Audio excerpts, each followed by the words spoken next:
biology students. You're probably on the fence right now where not to join the course. Well, we're here to tell you on what to expect for the future of this course, so you don't have to worry about it so much.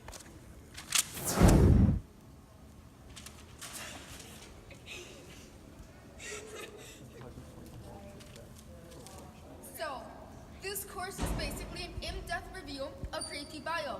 You're going to go over cells, plants, animals, reproduction, homeostatic processes, a lot of things that you already have covered. It's just a lot more in-depth. Now, this may sound extremely intimidating, but I assure you that it's not.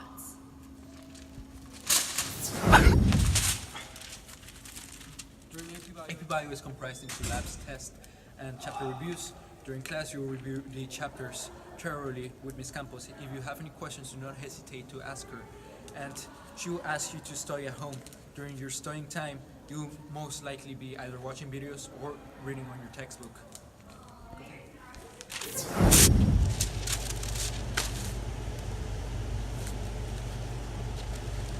So, one of the things that is important in AP Bio, especially if you're having trouble with the subject or anything in the curriculum, is that you spend extra time on it. So managing your time effectively and wisely is one of the main things that you have to learn how to do if you're going to be amazing at this class. After practices, after games, whatever you can, try getting at least an hour or 30 minutes in, at least maybe a week, of whatever you're having trouble on, or even just to review the chapter. AP Bio is a subject that you can't really go without studying just a little bit.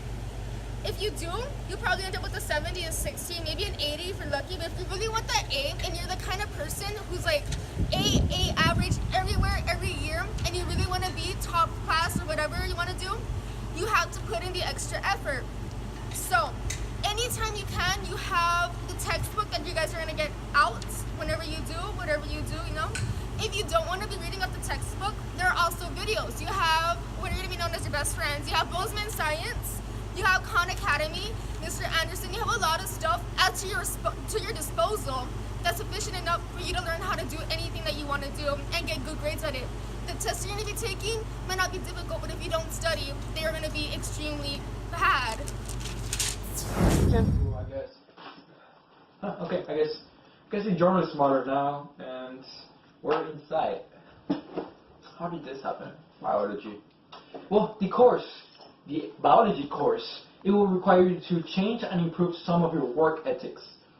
For this, for example, procrastination. Procrastination is your biggest enemy today. For example, if you have like a project that's due in a week from now, which you probably will have, you want to start on it today or the day you get it. You don't want to procrastinate to the last day and be under pressure. To avoid being under pressure, you want to schedule your time. You want to manage your time actually. Every day you must have like a notebook or just on your head. You want to have a schedule for homework, studying, whatever you do after school. I don't know what you people do after school nowadays.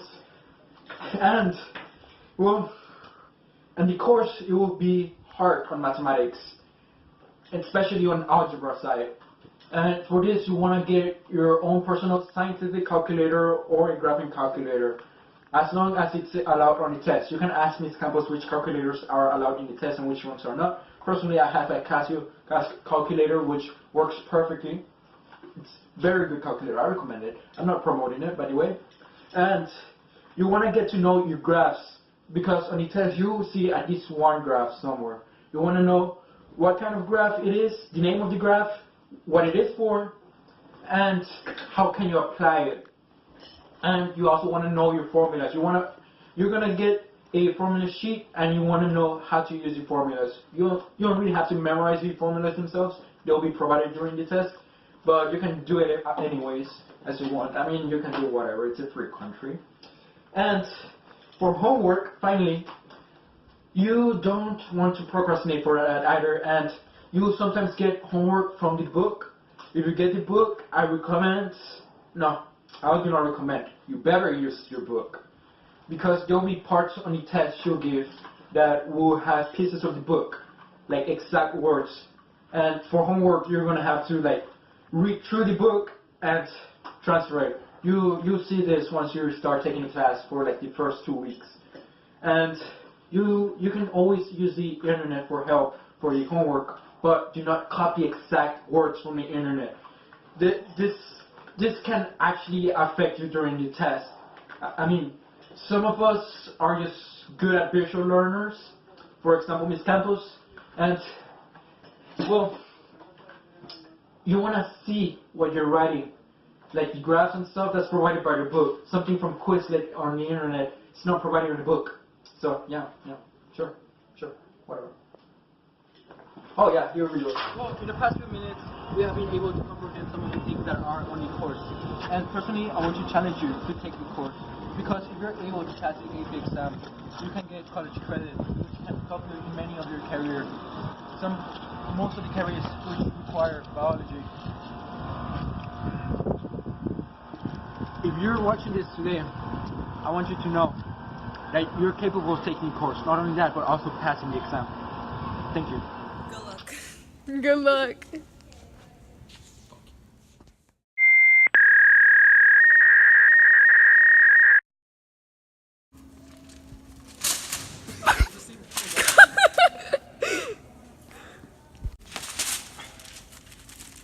During AP Bio, it's gonna be... I need water. For good luck.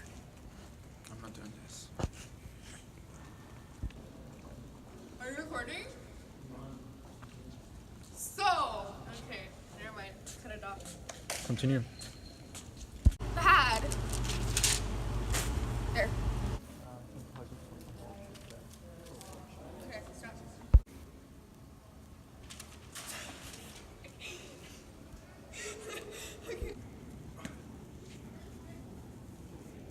Oh man, it's been such a long time.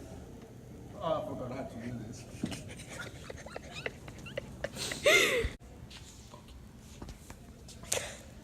Oh shit! Did it go down? Did it go down? And see! That was a perfectly good Oreo. I'm sorry.